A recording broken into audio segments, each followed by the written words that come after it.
विस्मय हर्ष रहित रघुराऊ, तुम जानऊ सब राम प्रभाऊ।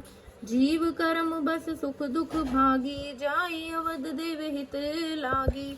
श्री रघुनाथ जी की विषाद और हर्ष से रहित हैं। आप तो श्री राम जी के सब प्रभाव को जानती ही हैं। जीव अपने कर्म वश ही सुख और दुख का भागी होता है। अतएव देवताओं के हित के लिए आप अयोध्या जाइए।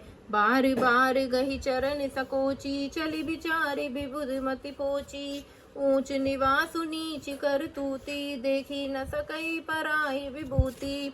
बार बार चरण पकड़कर देवताओं ने सरस्वती को संकोच में डाल दिया।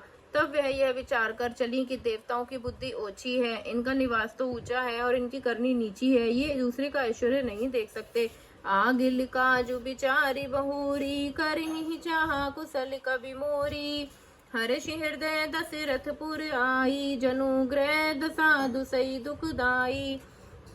परंतु आगे के काम का विचार करके श्री रामचंद्र जी के वन जाने से राक्षसों का वध होगा, जिससे सारा जगत सुखी हो जाएगा। चतुर कवि श्री राम जी के वनवास के चरित्रों का वर्णन करने के लिए मेरी यह चाह कामना करेंगे। ऐसा विचार कर सरस्वती जी हृदय में हर्षित होकर दशरथ जी की पूरी अयोध्या में आई, मानो दुसहा दुख देने वाली कोई ग्रह दशा आई हो। नाम मंथरा मदमति चेरी, के कई केरी अजस पिटारी ताहि करी, गई गिरा मति फेरी। श्री रामचंद्र की जय। मंथरा नाम की केकई की एक मंद बुद्धि दासी थी। उसे अपयश की पिटारी बनाकर सरस्वती उसकी बुद्धि को फेर कर चली गईं। दीख मंथरा नगरु बनावा, मंजुल मंगल बाज बधावा। पूछे सी लोगन कहा उछाऊ, राम तिलक सुनिभा उरदाऊ। मंथरा ने देखा कि नगर सजाया हुआ है, सुंदर मंगल में बधा भी बज रहे हैं। उसने लोगों से पूछा कि कैसा उत्सव है।